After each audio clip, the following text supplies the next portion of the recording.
तो आज मैं आप सभी को हॉरर कहानी सुनाने वाला हूँ। मूवी के शुरुआत से पहले हमें कहानी सुनाई जाती है। देवता और राक्षसों ने साथ में मिलकर क्षीर सागर का मंथन किया और इसमें से निकलने वाले अमृत को राक्षस गलत तरीके से इस्तेमाल करना चाहते थे। ऐसा करने से रोकने के लिए भगवान विष्णु ने मोहिनी नाम की स्त्री का रूप धारण किया ताकि राक्षसों को समझा सके।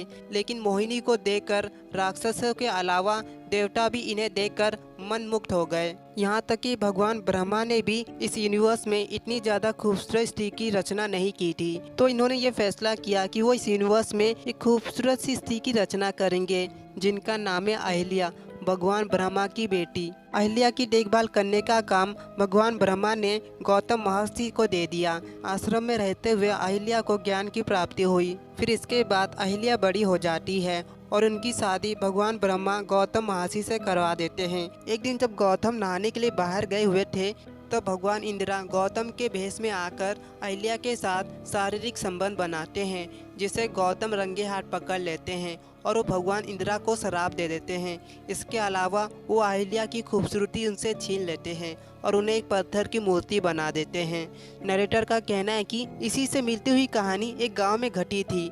फिर इसके बाद हम अजय को देखते हैं जो हैदराबाद के एक छोटे से कंपनी में काम करता है। आज अजय अपने गांव में आया होता है। यहाँ पर वो अपने दोस्तों से मिलता है और इनके साथ दारू की बोतल लेकर सुनसान और काली रात में पीने के लिए आ जाता है। यहाँ पर अजय और इनके दोस्त इसलिए आए हैं क्योंकि पहले अजय के एक दोस्त ने गलती से अपनी क्रश की जगह उसके डैड को फ़ोन लगाकर उनके साथ प्यार भरी बातें कर लिया था, जिससे उनके डैड भड़क गए और इन्हें यहाँ पर आना पड़ा। इस सन्नाटे भरे माहौल में अजय का दोस्त अजय को एक हॉरर कहानी सुनाने को बोलता है। तो मैं आपको अजय की कहानी आप लोगों को सुनाने वाला हूँ, लेकिन पहले हमें जिन के बारे में जानना होगा। जैसे भगवान ने इंसानों को बनाया है वैसे ही उन्होंने जिन को भी बनाया हुआ होता है, जो इंसानों से 10 गुना ज़्यादा ताकतवर होते हैं। उनके पास अद्भुत तरीके की शक्तियाँ होती है जिसकी मदद से वो कभी इंसान तो कभी जानवर बन सकते हैं। हम इंसान जिनको कभी नहीं देख सकते पर वो हमें देख सकते हैं। वो हमारे बीच में ही रहते हैं। उनकी मर्जी होगी तभी हम उन्हें देख सकते हैं। भगवान ने जिन के ऊपर कई सारे स्ट्रिक्ट रूल बनाए होते हैं और उनमें से एक स्ट्रिक्ट रूल ये है कि जिन कभी भी एक स्त्री के साथ शारीरिक संबंध नहीं बना सकते। कुछ जिन इस रूल का पालन करते हैं पर कुछ जिन ऐसे भी होते हैं जो इस रूल से विड्रॉ कर लेते हैं। जो शारीरिक संबंध बनाने की इच्छा रखते हैं वो पहले उन्हें टारगेट बनाते हैं जो अकेलेपन में रहते हैं और उन्हें अपनी बातों से उन्हें जाल में फंसा देते हैं। तो अजय हमें सुनाने वाला है जिन की सच्ची कहानी जो इसी गांव में घटी थी। तो इस गांव के बाहर पटाखे की फैक्ट्री थी। इस फैक्ट्री का नाम आदि लक्ष्मी फायरवर्क्स था और यह है इस फैक्ट्री के मालिक आदिबन। एक दिन इनके पास एक लेटर आता है जिसे पढ़कर आदिबन काफ़ी ज़्यादा शौक हो जाते हैं, क्योंकि इस लेटर में लिखा है कि इनकी जो पत्नी थी वो किसी और मर्द के साथ भाग गई। ये पढ़कर इनका दिल तो टूटता ही है और साथ ही इनका बेटा भी पूरी तरह से उदास हो जाता है। इन्होंने अपने बेटे को काम पे लगा दिया होता है ताकि ये अपनी मॉम को लेकर उदास ना हो सके और इन्होंने अपने पत्नी को भुलाने के लिए दूसरा रास्ता चुना होता है। इनके गांव में पहले एक नियम था कि अगर किसी की पत्नी जिंदा है तो वो दूसरी शादी नहीं कर सकता। ऐसा करने से गांव वाले उसे बाहर निकाल देंगे। पत्नी के भाग जाने के बाद इन्होंने गांव के बाहर एक घर बनाया। वहाँ वो एक औरत के साथ रहते थे जिससे वो अपनी पत्नी को भूल गए और गांव वालों को चकमा देने में कामयाबी हो गए थे। फिर कई साल बीत जाते हैं। बालाचंद्र अब बड़ा हो चुका है। एक दिन इनके पास एक लड़की आ जाती है जो इसी फैक्ट्री में काम करती है। इनकी हाल ही में शादी होने वाली है, तो इसी खुशी में इन्होंने अपने बॉस के लिए मिठाई का डब्बा लाई होती है। लेकिन बालाचंद्र जरा भी खुश नहीं दिखाई दे रहे होते। ये तो इन्हें इग्नोर ही कर देते हैं और दूसरे वर्कर को बुलाकर इन्हें जन्मदिन की बधाइयाँ देते हैं और कुछ पैसे भी। ऐसा इसलिए क्योंकि इन्हें औरतों से नफरत हो गई है जब से इनकी मॉम इन्हें छोड़कर चली गई थी। लेकिन इनके पिताजी जबरदस्ती इनकी शादी एक औरत से करवा देते हैं जिनका नाम है अलागिनी। वो सच में दिखने में काफ़ी ज़्यादा खूबसूरत होती है। बालाचंद्र इन्हें बोलते हैं कि मुझे तुमसे नफरत है। मेरे पिताजी ने मेरी शादी जबरदस्ती तुमसे करवा दी है। मैं इस शादी से खुश नहीं हूँ। ये कहकर ये बाहर सोने चला जाता है। अलागिनी इनके साथ नज़दीकियाँ बनाने की कोशिश करती है पर बालाचंद्र इनसे काफ़ी दूर जा रहा होता है। ऊपर से हम इन्हें काफ़ी स्ट्रेस में देखते हैं क्योंकि फैक्ट्री की पूरी जिम्मेदारी इनके कंधों पर आ चुकी है। इसके अलावा इनके पास कोई दोस्त भी नहीं होते। एक दिन ये जब ऑफिस में काम कर रहे थे तभी इन्हें डरावनी सी आवाज़ सुनाई देती है। ये भूतिया आवाज़ असल में जिन की है। जिसे सुनकर पहले तो ये काफ़ी ज़्यादा शौक हो जाते हैं, लेकिन ये बाद में सोचते कि ये शायद मेरे स्ट्रेस के कारण हो रहा है। लेकिन तभी जिन बोलता है, मैं सच कह रहा हूँ बालाचंद्र, मैं तुमसे बात कर रहा हूँ। तुम्हें यकीन दिलाने के लिए मेरे पास तुम्हारे लिए एक सीक्रेट है। तुमने फैक्ट्री से 10,000 रुपये चुरा लिए थे ताकि इन पैसों से वो जुआ खेल सके, लेकिन जुआ के चक्कर में इनके सारे पैसे डूब जाते हैं। इसने इस चोरी का इल्ज़ाम दूसरे वर्कर को लगा दिया था, जिसके कारण उसकी नौकरी चली गई। अब ये सुनकर बालाचंद्र काफ़ी हैरान हो जाता है, क्योंकि इसके अलावा ये बात किसी को भी नहीं पता थी। बालाचंद्र तुरंत भागकर अपने पिताजी के पास आते हैं और इन्हें चोरी के बारे में बता देते हैं, लेकिन पिताजी खुद इस पर चिल्लाते कि तुम्हें फैक्ट्री पे ध्यान देना चाहिए। अगर तेरे से फैक्ट्री नहीं चली तो मुझे बोल, मैं चला लेता हूँ। पिताजी की ये बातें बालाचंद्र को काफ़ी कड़वी लगती है। फिर ये जब अपने घर पे सो रहा होता है तब इसे भूतों के सपने आते हैं, जिसके कारण ये ठीक से सो नहीं पा रहा होता। तभी यहाँ तुरंत आलागिनी आ जाती है, जो अपने पति से पूछती कि क्या हुआ। यहाँ पर आलागिनी बालाचंद्र के काफी करीब आ चुकी है और फिर जाकर बालाचंद्र को आलागिनी से प्यार हो जाता है और रात में इनका रोमांस चलता है। फिर बालाचंद्र इन्हें बताते कि जब मैं छोटा बच्चा था तो मुझे बुरे सपने आया करते थे। उस समय मुझे डर लगता था तो मेरी मॉम मुझे गले लगा लेती थी। मॉम के जाने के बाद मैं अंदर से टूट गया और सारा गुस्सा मैं तुम पे निकालने लगा। मुझे माफ़ कर देना।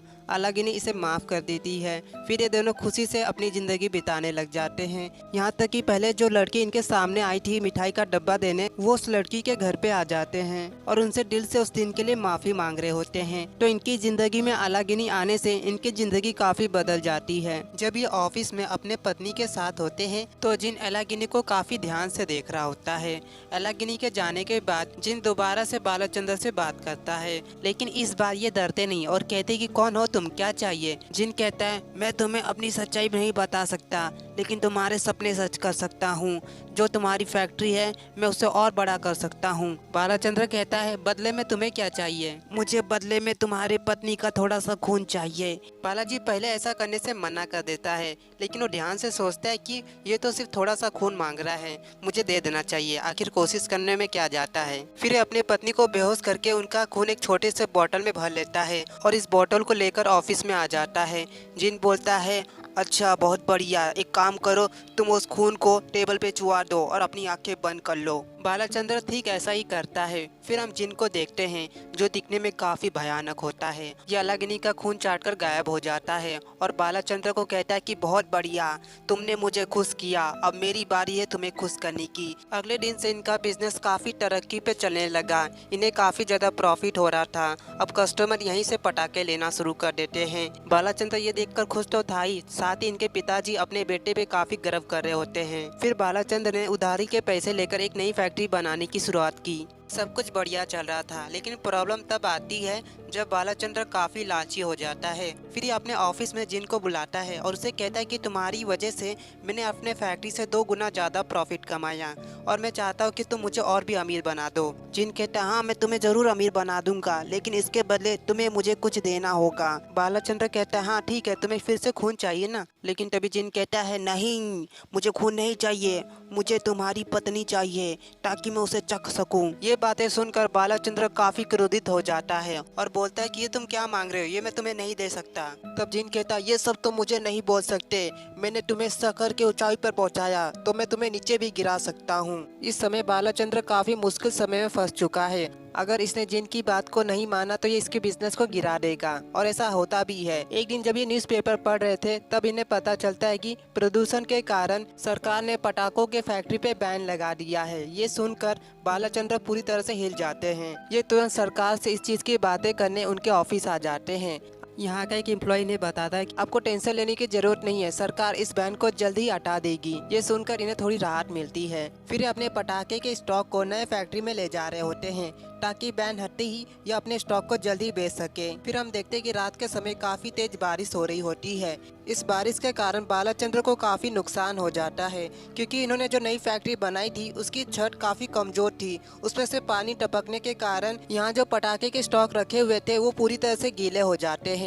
ये देखकर बालाचंद्र पूरी तरह से टूट जाते हैं। वो जिन से पूछते कि तुम मेरे साथ ऐसा क्यों कर रहे हो। जिन कहता है, सच कहूँ तो तुम्हें इस हालत में देखकर मुझे भी काफी बुरा लग रहा है, लेकिन तुम ही ने मुझे ये सब करने पर मजबूर कर दिया था। फिर बालाचंद्र कहता मैं तुम्हें अपनी पत्नी नहीं दे सकता, चाहो तो मेरी जान ले लो। जिन कहता अरे वाह, तुम तो अपने पत्नी के लिए खुद को कुर्बान कर रहे हो, लेकिन तुम्हारी पत्नी सिर्फ तुम्हारा फायदा उठा रही है। ये बालाचंद्र इसकी बातों पे यकीन नहीं करता। आगे जिन कहता है कि अगर तुम्हें मेरी बात पे विश्वास नहीं, तुम ये बात अपनी वाइफ से पूछो कि कैलाश नाम का आदमी कौन है।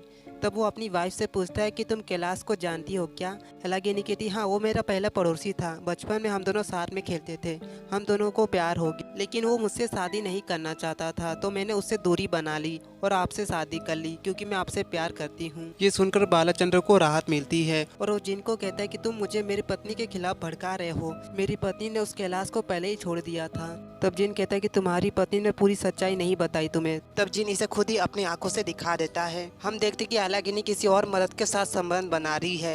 ये देखकर बालाचंद्र पूरी तरह से हिल जाता है। जिस पत्नी से वो सबसे ज्यादा प्यार करता था वही उसे धोखा दे रही थी। फिर वो अपने पिता को पूरी कहानी बता देता है। इनके पिताजी को जरा भी शौक नहीं लगता। वो अपने बेटे को कहते हैं तुम अपने पत्नी को छोड़ दो, पैसा आएगा तो तुम और 10 पत्नी को रख सकते हो। बालाचंद्र कहता है फिर मैं गांव वालों को क्या जवाब दूंगा। पिता कहते हैं तुम ये बता देना कि तुम्हारी पत्नी किसी और के साथ भाग गई। ये सुनकर बालाचंद्र हैरान हो जाता है। तब इन्हें अपने पिता की एक सच्चाई पता चलती है। इन्होंने भी उस जिन के साथ अपनी पत्नी का सौदा किया था और लोगों में ये अफवाह फैलाई कि वो तो भाग गई किसी और के साथ। अब काफी ज्यादा सोच विचार करने के बाद फाइनली ये डिसाइड करता है कि ये अपने पत्नी को जिन को दे देगा। फिर ये अपनी पत्नी को ये बताता है कि हमारे फैक्ट्री की हालत काफी खराब चल रही है। एक पंडित ने मुझे ये बताया कि अगर हम दोनों ने फिर से शादी की उस फैक्ट्री में तो हमारी फैक्ट्री चल पड़ेगी। क्या तुम मेरी इसमें मदद करोगी। एलागिनी कहती हाँ मैं जरूर करूंगी। फिर बालाचंद्र अपनी पत्नी को दुल्हन की तरह सजाकर फैक्ट्री में ले आता है। यहाँ पर एलागिनी को जिन की डरावनी हंसी सुनाई देती है। फिर जिन कहता है बहुत बढ़िया बालाचंद्र, मेरे कहने पर तुम अपनी पत्नी को दुल्हन की तरह सजाकर मेरे पास ले आए, इसके लिए बहुत बहुत शुक्रिया। जिन इनके चारों तरफ आग का सर्कल बना देता है। यहाँ एलागिनी अपने पति से पूछती है कि ये सब क्या हो रहा है। तब बालाचंद्र कहता है तुमने मुझसे झूठ कहा था, तुमने अजय के साथ शारीरिक संबंध बनाया है, मैंने अपनी आंखों से देखा कि तुम दोनों कितने पास थे। तब एलागिनी कहती ये सब झूठ है। दरअसल जिन ने चालाकी से बालाचंद्र को ये दिखाया कि एलागिनी कैलाश के साथ थे, लेकिन असल में वो अपने पति बालाचंद्र के साथ थी। ऐसा जिन ने इसलिए किया ताकि ये अपनी पत्नी से नफरत करे। ये पता चलने के बाद बालाचंद्र को गलती का एहसास होता है। यहाँ एलागिनी अपने पति को बोलती है कि तुमने मेरे साथ साथ एक और जिंदगी को खत्म कर दिया। यहाँ पर बालाचंद्र को पता चलता है कि एलागिनी प्रेग्नेंट है। ये जानकर बालाचंद्र और भी ज्यादा दुखी हो जाता है। वो जिन के सामने भीख मांगते हुए कहता है कि प्लीज मेरी पत्नी को छोड़ दो, लेकिन जिन ऐसा नहीं करता और वो एलागिनी को अपने साथ ले जाता है। अब बालाचंद्र पूरी तरह से अकेला पड़ चुका है। उसे खुद अपने ऊपर गुस्सा आ रहा होता है। तब वो अपने पिताजी के पास आता है और ये तकिए से उनका जान ले रहा होता है, क्योंकि बालाचंद्र को ये लगता है कि ये सब इनके पिता की वजह से हुआ है। क्योंकि पेरेंट्स का ये फर्ज बनता है कि वो अपने बेटे को सही रास्ता दिखाए, लेकिन इनके पिता ने तो अपने बेटे को गलत रास्ता दिखा दिया। फिर पिता को मारने के बाद बालाचंद्र अपनी ही फैक्ट्री में सुसाइड कर लेता है। यहीं पर अजय की कहानी खत्म हो जाती है, लेकिन इनके दोस्तों को तो ये सब बनावटी कहानी लग रही होती है। तब अजय कहता है कि जहाँ पर हम लोग शराब पी रहे हैं ना, वहीं पर फैक्ट्री है। ये सुनकर सब डर के मारे खामोश हो जाते हैं और तभी फिर से इस फैक्ट्री की लाइट ब्लिंक करने लग जाती है और अचानक से इनके सामने एक जली हुई भूत आ जाती है। ये भूत हमें एलागिनी जैसी दिखाई दे रही होती है और यहीं पर ये मूवी खत्म हो जाती है। लेकिन ये मूवी काफी सारे सवाल पीछे छोड़ जाती है, जैसे अजय को ये कहानी कैसे पता चली, उसने अपने दोस्तों को इसी फैक्ट्री में क्यों लेकर आया, आखिर उस फैक्ट्री का नाम आदि लक्ष्मी कैसे पड़ा, और सबसे इम्पोर्टेंट बात, जिन उस फैक्ट्री में कैसे आया। इन सब के सवालों का जवाब हमें अगले चैप्टर में पता चलेगा।